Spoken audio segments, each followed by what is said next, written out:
Hey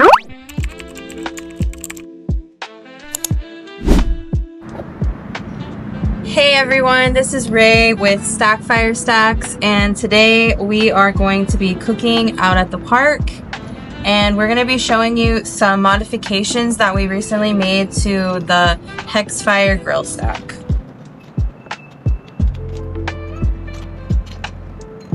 So the first change we made is this panel.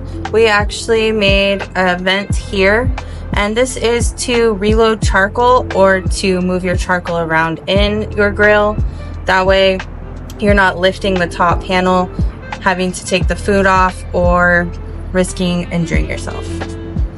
So take that and just set it to the side, and this is how you'll set it up.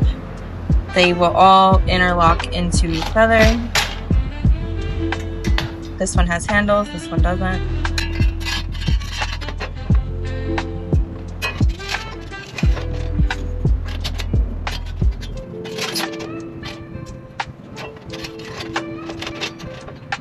And then that vented piece should just slide into the both ends like this.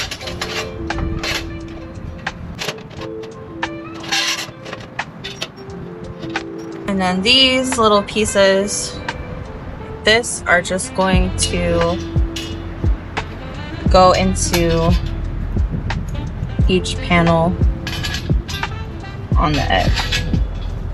So 2 in each panel in the corner.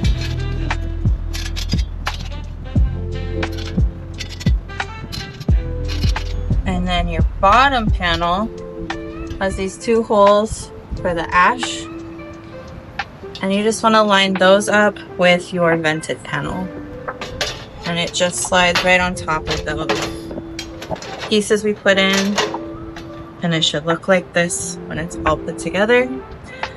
Lastly, after you put your charcoal in, of course, this will be your top panel.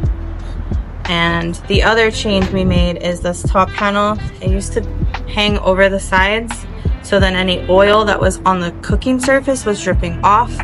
So we slightly modified it by making it a little bit smaller. So now you can see here, the edge, your drip will go inside of the grill instead of off.